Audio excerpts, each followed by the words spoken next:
everybody. Welcome back to the Culture of Podcast. This is going to be the episode that definitely gets y'all going, actually, I would say. Yes. Today's episode is the culture of appreciation versus appropriation, which is in part why I have my brands do not create culture, people do sweatshirt on today. But before we get into deep into the conversation, once again, I'm your co-host, Gary J. Nix. And as always, to my left, we have Amber Chenevert, always enlightened and encouraged to be by your side in this endeavor. I mean, I definitely appreciate it because this conversation specifically is one that I think really got you to say, let's do a podcast, because of the fact that this podcast was born at Black Week and the amount of conversations we had in this vein Yeah. at the first Black Week. It's a major part of the entire conversation with culture and business and history, Yeah. of course. Of course. So just a quick rundown for the people who are new to the podcast, or this is their first episode. We have segments, right? So we have opening, rising above the noise. Mhm. And that's how we really open everything up. If we have a guest, we have a segment called Because of Who You Are, but we don't have a guest today. It's just going to be us. Mm-hmm. We start in with the tension point. Mm-hmm. And that's, talk about tension point today. Yeah, it's going to be something. Our strategic deconstruction, which is decoded. And then any reactions we have, be in response to. Longer than a moment is when we get a little bit deeper than decoded. And I think Built on Vibes is going to be pretty interesting today. That's the wildcard segment. And then we close with Let That Sit. Mm-hmm. But let's go ahead and really go ahead and say, you know what? Let's get to the tension point. All right. That's going to be the thing to really get us going. Well, before we do that, did we say the title? Because if we didn't, it's fine. I can get into it. So let's get into it. I think we're just going to get into it today. The title of this podcast today is the culture of cultural appreciation versus appropriation. Mm-hmm. And so the tension is actually embedded within that title, appropriation versus appreciation. One of the things that we talked about before, Gary, when we met in our production meeting, was about how culture is meant to be shared. That was an important point that you brought up. Yes, by design, by definition, that is what culture actually is. It's meant to be shared. Yes. But let's talk about why it's meant to be shared. If we think about our own families, our own communities, our own perspective on religion or not, all of these things are shared and passed down to us.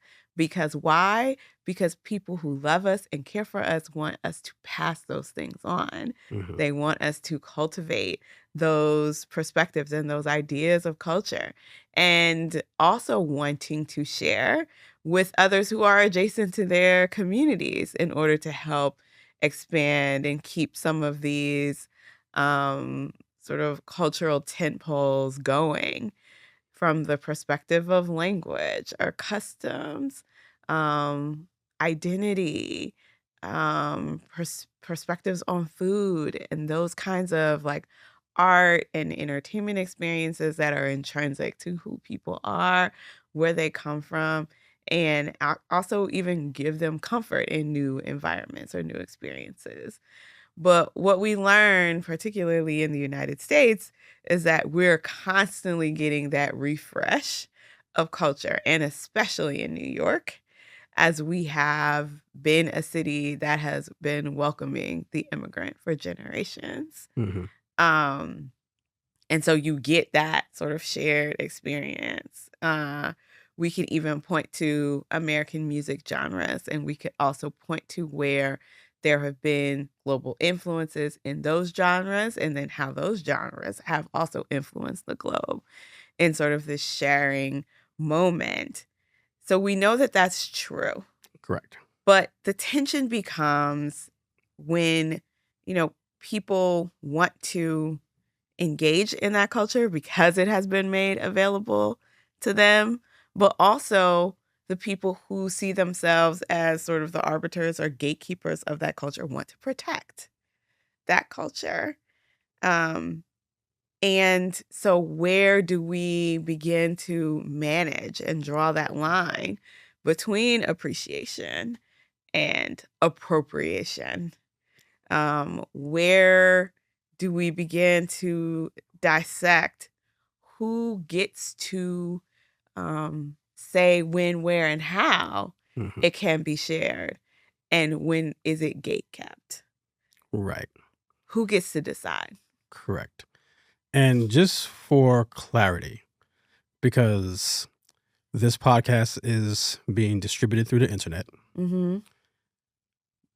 this is not the total kumbaya moment podcast Mm-hmm. by any stretch of the imagination. Mm-hmm. Um, we may not be super loud often, if ever, but we are extremely serious about this Mm-hmm. because also in our conversation, we talked about the fact that there's a responsibility. Mm-hmm. There is appropriation absolutely exists, Mm-hmm. and we've seen it plenty of times. As much as, and I got into a conversation about this yesterday with someone, as much as when it comes to culture, I personally don't like the word gatekeeping. Mm-hmm. One, I understand the reasoning behind some people wanting that. And once again, it's a semantic thing for me. Mm-hmm. And two, I 1,000,000%, I know mathematically that's not a thing, but 1,000,000% Mm-hmm. believe that there need to be certain protections around it. If you're going to be a part of any sort of community that's based on some sort of cultural norm or cultural activity or whatever the case may be, there is an absolute necessity for understanding the history, actually recognizing and respecting that culture, Mm-hmm. learning how it began, how it grew, Mm-hmm. respecting those that came before, Mm-hmm. being responsible in continuing everything and helping it evolve. Mm-hmm. There's room for that, Mm-hmm. and there always will be. Mm-hmm.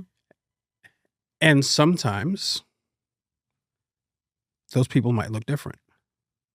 So now we're getting into another part called trust. Mm-hmm. And in many ways, when someone new is coming in, it's like, okay, wait, can we trust this person? And that's natural. Mm-hmm. That's a natural question to ask, Mm-hmm. especially since enough people have proven why they may not be able to be trusted Mm-hmm. with something that is deeply ensconced or entrenched in culture. Mm-hmm. You know, um, we've seen some of these things play out on large proverbial and actual stages in the past year and a half, 2 years. Mm-hmm.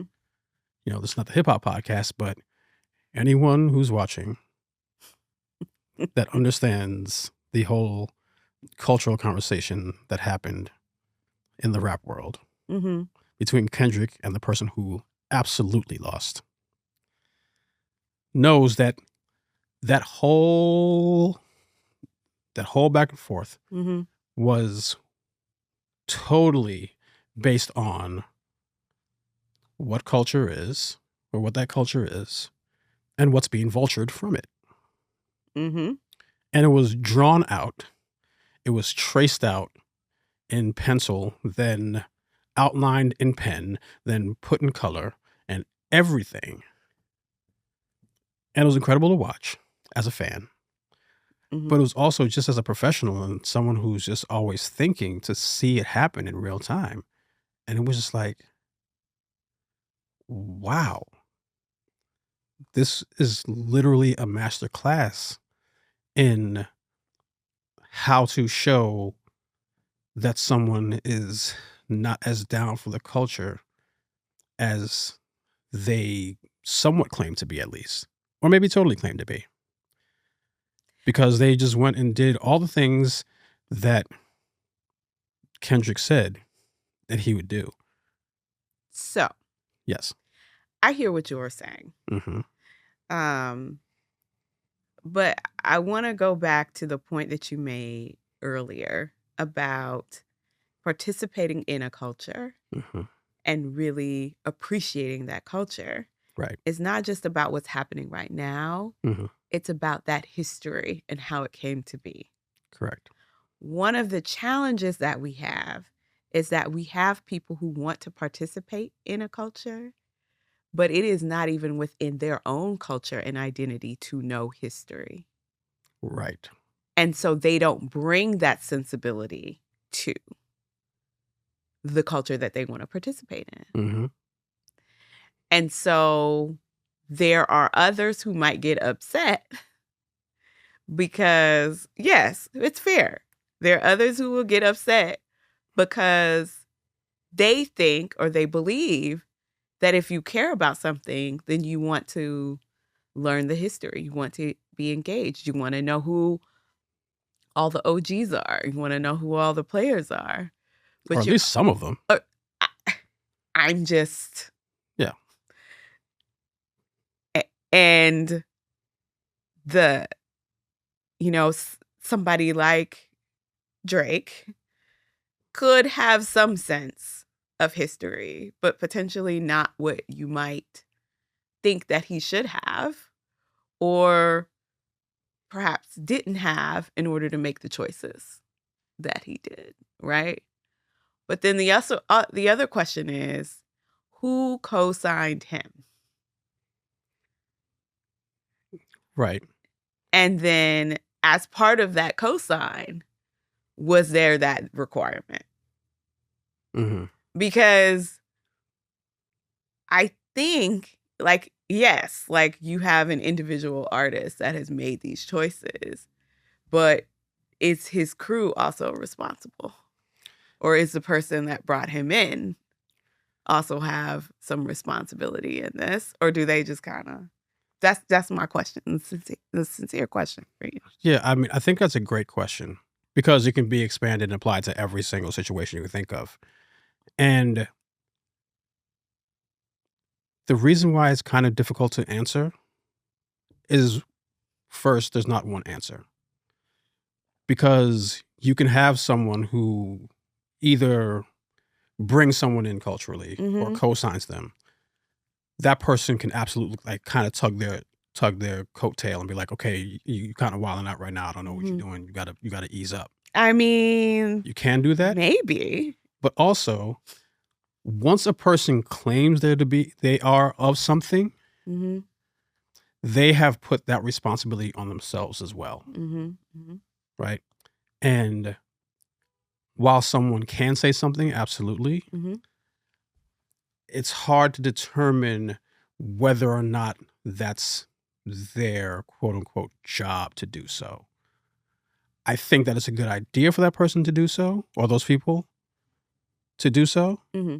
And funny enough, low key, Kendrick was trying to do it too. He didn't really co-sign him, but he was like, hey man,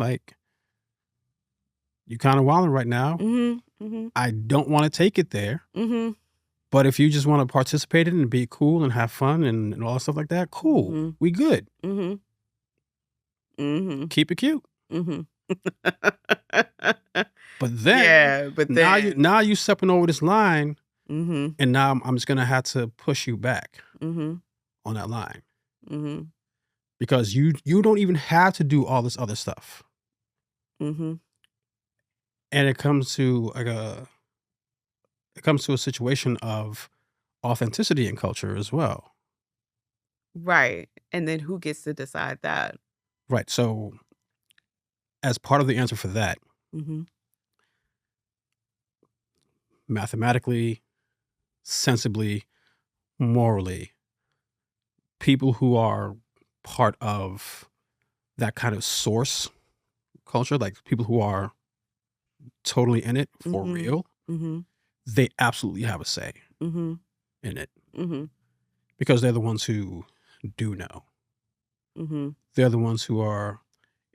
um, the ones who are arbiters are able to be so because they've done the work to be so. Mhm. Not just the ones who call themselves as such. Because sometimes they can go too hard and they won't think about the evolution of it. They're just staying in what it used to be without it even being having a chance to grow.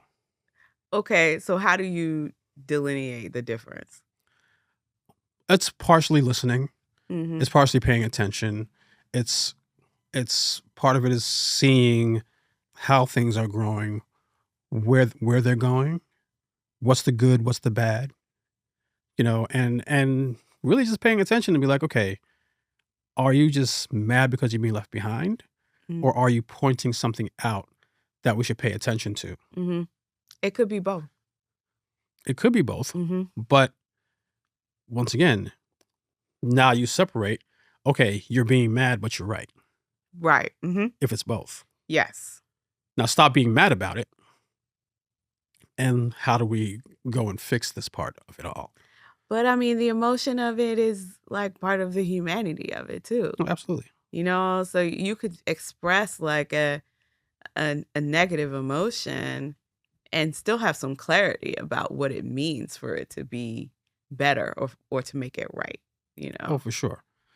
I guess when I'm talking about like the being mad of it, as a reformed, recovering old head, that's what I'm talking about. All right. Like being mad because the music doesn't sound the way that it used to, Mhm. when that's actually probably, or at least in some ways, a good thing. Yeah. Because especially when we're talking about Mhm. art has to have room to grow, right? And still, yes, this is the business podcast, but we're in marketing and advertising. Mhm. So we sit every day at the intersection of art and business. Mhm. Absolutely. There was something that I Yes. was reading today, and I put it up on LinkedIn because whew, it it just got to me. And I want to make sure that I say it correctly because it was one of the wildest things I ever saw on a Kantar report. Mhm. And then it kind of just went all over the place, which made it even more confusing.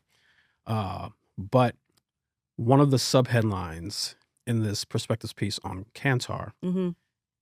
is, and I quote, "Culture, the silent saboteur of marketing success." Oh, gee.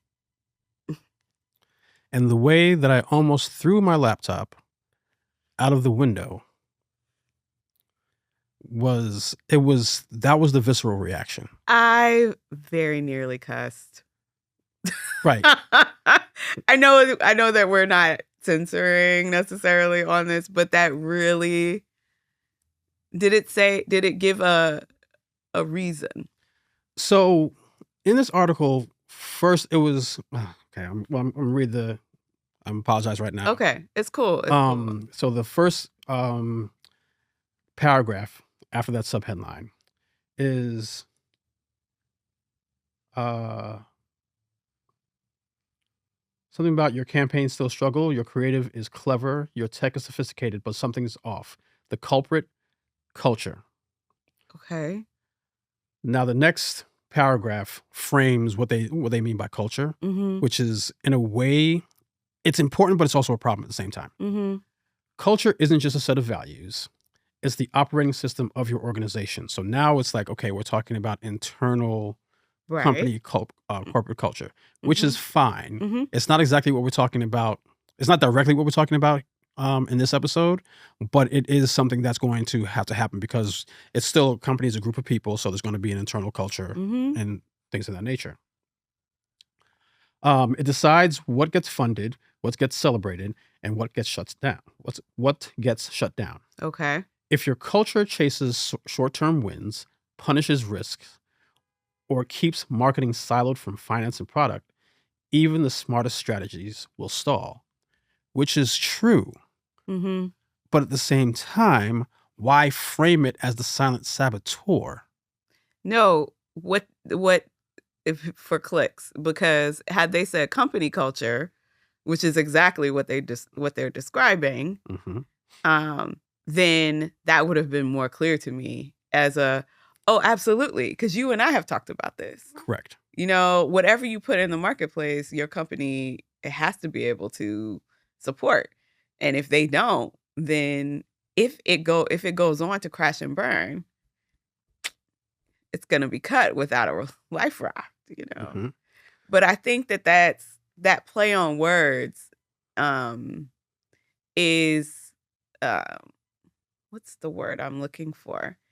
It's the word where you're incited. Um So, I guess the things that I talked about this was definitely clickbaity, Yeah, definitely rage baity, yeah. but I want to give it a nicer word or a word that I also often use, Mhm. which is subversive. Okay. Because I actually like being a subversive. Once again, I have a company that's based on the concept of brandarchy. Mhm. So I get wanting to be subversive at Mhm. times. Mhm.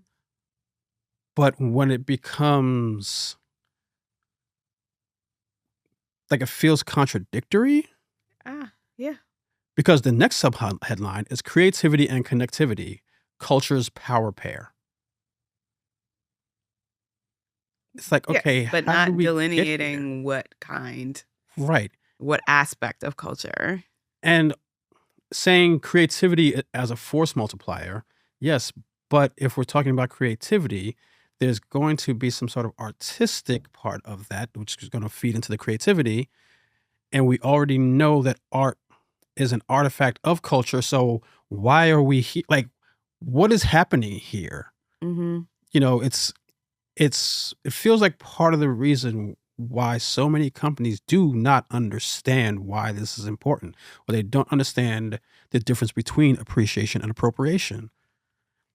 I remember working for a certain electronics brand, an agency, and to date how long ago this thing happened, they wanted to do a mannequin challenge video. Hmm. And we were like, first of all, y'all don't have the ability to do it. You don't have the pieces to do it correctly. Mhm. Two, you are super late already. Stop trying to be cool in a place where that's not really who you are. Mhm. They did it on their own anyway. So now they were 4 months later than the already late that they were. And it just looked ridiculous. Mhm. It wasn't done well. It was just like they wanted to do this thing because it was the cool thing. It was the trend because it was also looked upon as a trend. So, okay.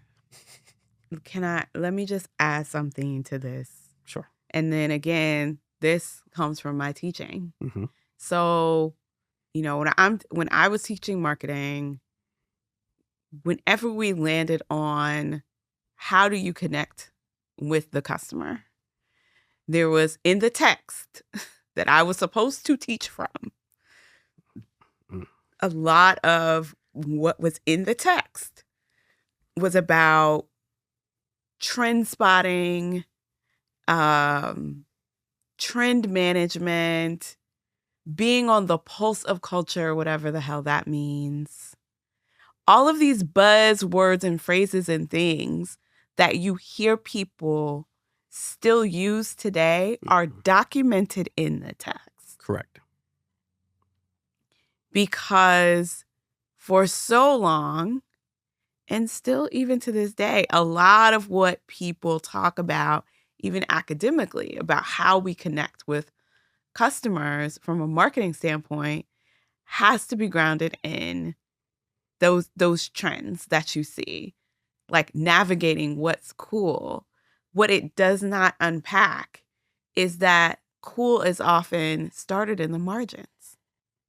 Yes. It is a space that was created for people who were not allowed in the bigger spaces or in the bigger communities. So they said, oh, I'm going to go create my own space Hmm. where I'm comfortable, where I can just be. And then you see big brands say, oh, look over there. What they're doing is cool. We need to be a part of that. We need to attach to that. Now, historically, that had been hip hop, for example. Now where you're moving further into the future, you're talking about the mannequin like challenge. Hmm. And then moving further into the future, we're talking about a marginalized group that created a skate crew in California. And then all of a sudden, we've got these brands that are looking at them like, hey, we need to attach ourselves to them because they're cool. Wait, were you invited? Right. And how are you supporting this community? Are you just trying to ride off of, your outside perspective of what you think is cool? Because it's easy to sit on your high horse from the mountaintop and look down at the peasants and say, "Oh, this is cool. This is what we're going to attach ourselves to." And you haven't been invited. You haven't invested in that community. So then what's the difference between the appreciation versus the appropriation? I'm going to sit on the mountaintop as an appropriator and I'm just going to pluck this what I think is, cool. I'm going to put it on my brand, as a costume or whatever. And then when I'm done with it, I'm just going to toss it and I'm going to move on to the next thing. Right. We have called that culture vulture, Hmm. right? Versus when you're appreciating, you go and learn, to your earlier point, the history, the reason why, how they came into being. You learn that history. And then if you work with your team and you decide this seems like it might be a right place for us, let's engage. Let's find out what they need. How can we support them? How can we invest in them? How can we platform them? And then do they even want that? Right. Because actually, if you're already connected with them, Mm-hmm. you would be on time Mm-hmm. Mm-hmm. because you would already seen it coming because you would have been notified that the Right. thing was coming in some way. Right. You Or know, you would have been invited to be a part of the thing that was. right. It's a whole thing about the argument of being on trend. If you break down being on trend, Mm-hmm. you can argue that that is literally a definition of appropriation, being on trend Mm-hmm. instead of not being on culture. It's not, you can't be on culture. You Mm-hmm. can't be of culture either. You can be Mm-hmm. in it. Mm-hmm. And in it kind of makes you of it, but not quite. Right. So even semantically, it works out that way. Like if you say the words and you pay attention to them, then it's going to help define what it is that you're doing in so many ways. And I think you also, as a brand, if you're going to be an appreciator, I think you also as a brand have to know that you are seeking partnership. Right. And partnership in and of itself requires a mutual benefit, a mutual respect, um, and mutual engagement for the long term. Not I'm just about to pop in and I'm about to pop out. Like, are you in a place where you can really invest and engage in this community for the long term? Hmm. Because because we're still talking about human people. I know we keep talking about AI. We're still talking about human people. And human people want to know that other human people want to connect with them and be around them, not just for what they can bring in the moment, but want to invest in relationship and partnership. Correct. I still remember the day I was at RGA when I saw the IHOP tweet. pancakes on fleek. The entire office was like, what are they doing? Oh.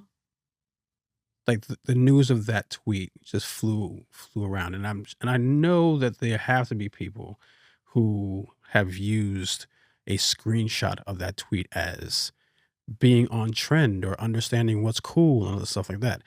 I used that tweet in plenty of decks myself. However, I used it as an example of what not to do. Mm-hmm. Just because you heard something doesn't mean it's yours to use. Mm-hmm. And that's something that companies, just because you can do something doesn't mean that you should. Sure. I will give an example of that from when I was growing up. My parents used to say to me as a child, I'm not one of your little friends. Mm-hmm. What does that mean?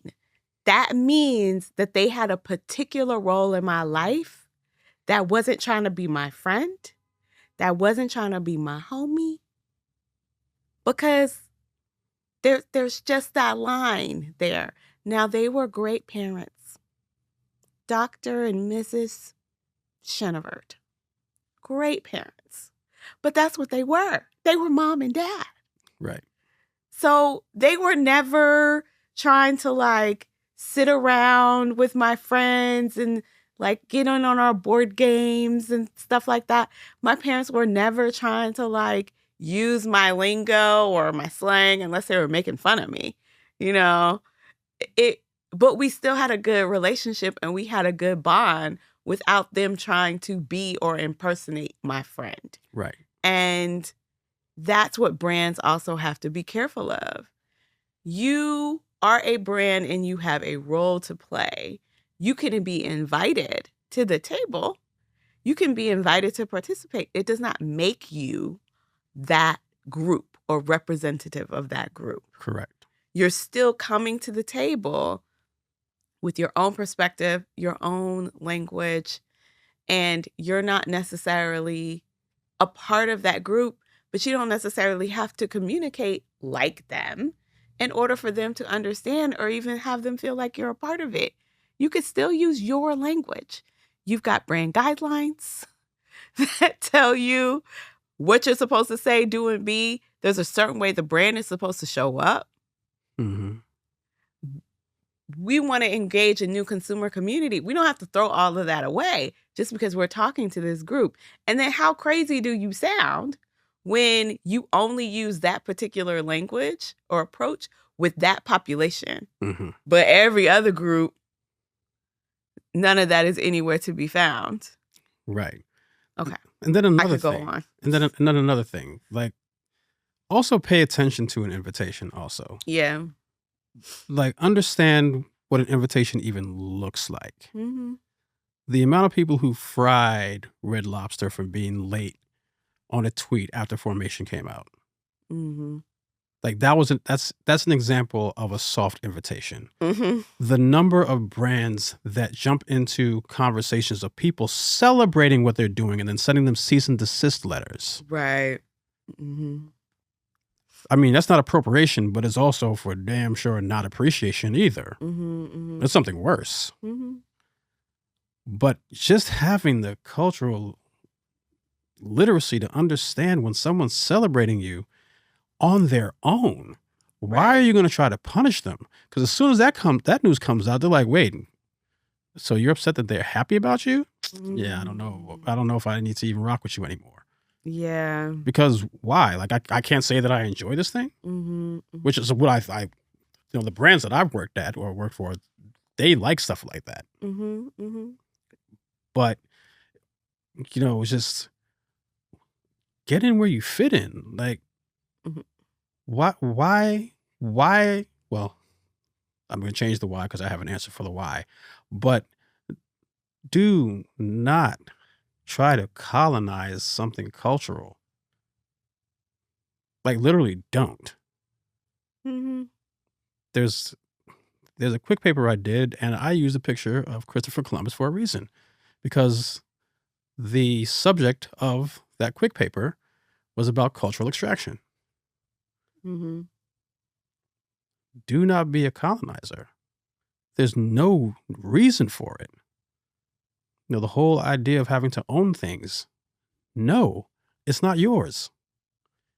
And you cannot own it. Your hands aren't big enough. Ever. Mm-hmm.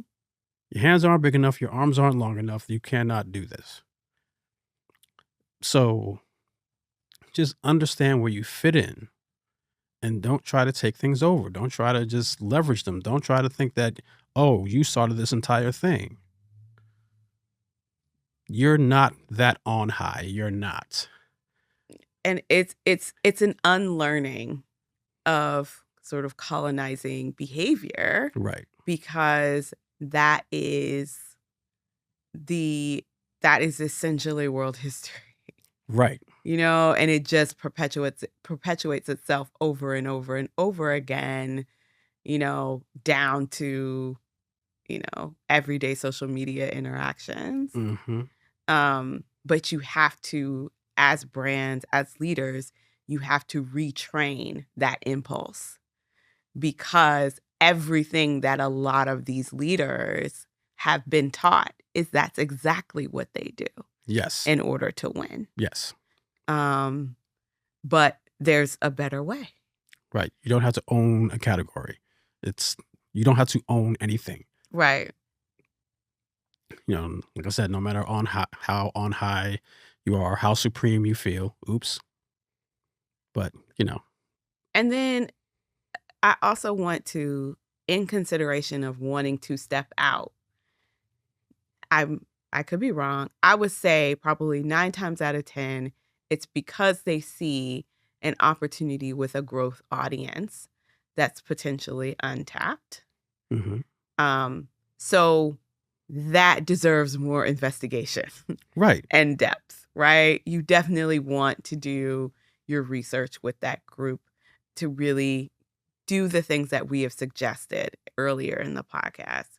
But sometimes when it's one of those things like with Red Lobster and Formation and how they sat on it, potentially they sat on it because somebody who determined that they knew the data inside and out was like, well, I don't know if that's really our people or if that's really our audience, right? And listen. I mean, you're right, but it's at the same time, as right as you are, it's as ridiculous as it sounds to me, but you're absolutely right. Because brands do this thing where there's the people who actually buy, and then they like draw this aspirational audience. And sometimes that aspirational audience doesn't have a whole lot to do with the people who are really charmed, engaged, and buying. Mm-hmm. Right? And so, but depending on who's in charge, they might not be really ready to let go of this aspirational audience, versus the gentleman who's CEO of Red Lobster now is doubling down. Right. Doubling and tripling down and got the company out of bankruptcy, because whoever that design audience was before, it wasn't really acknowledging, supporting, engaging, and elevating the people who were actually buying the most, right? Yeah. And so we also have to be careful about that. To your point of, you could be getting signal of invitation. It's incumbent upon you to get into your syndicated data and just check. Like, oh, wait a minute. Wait a minute.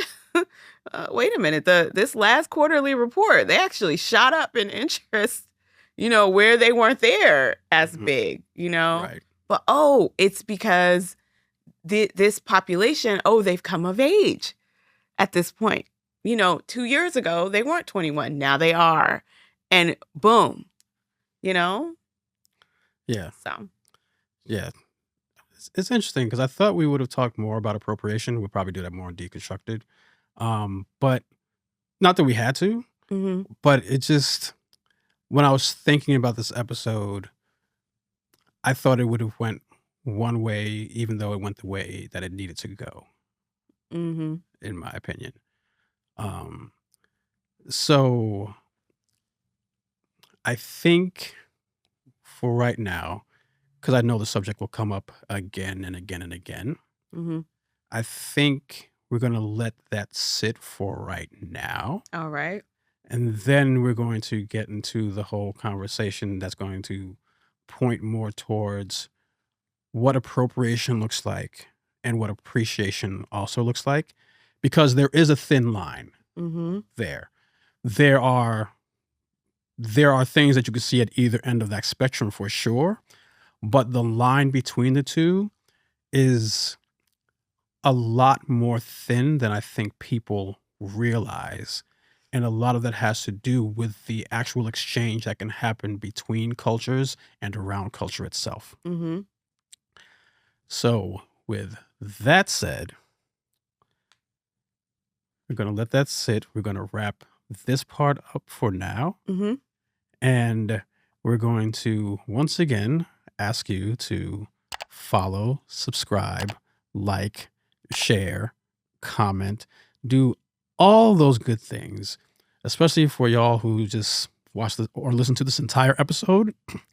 Subscribe to us on YouTube, follow us on Spotify and Apple Podcasts and iHeart and wherever else our podcast shows up in audio form. Go to the website, thecultureofpod.com, sign up for the mailing list. The holidays are coming up. The merch is great gifts. We have one of the mugs on the table. Amber has one of the mugs on the table. She has one of the shirts on. We have stickers. We have all types of things. But the key is to continue to listen, to continue to enjoy us, to continue to engage with us. Like, we don't, as much as we enjoy people saying that they like hearing what we're talking about, that's great. Keep doing that too. But we also want to know what y'all think. What is it that you think about the things that we're talking about? What feedback do you have? Be a part of the conversation. Like I said Yeah. before, this is not just us sitting at a table and talking. We're talking to y'all, and we want y'all to talk to us as well. Because you all could influence a podcast topic for sure. For sure. For absolute sure. So, as we wrap up episode 5, Mm-hmm.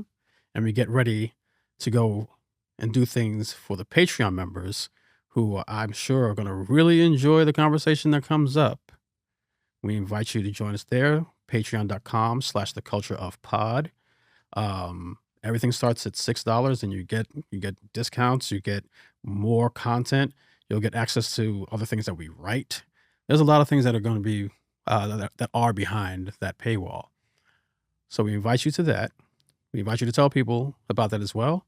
But outside of that, we bid you adieu until next time. Except for the people on Patreon, this one's going to be a whole lot of fun. So we'll see you there.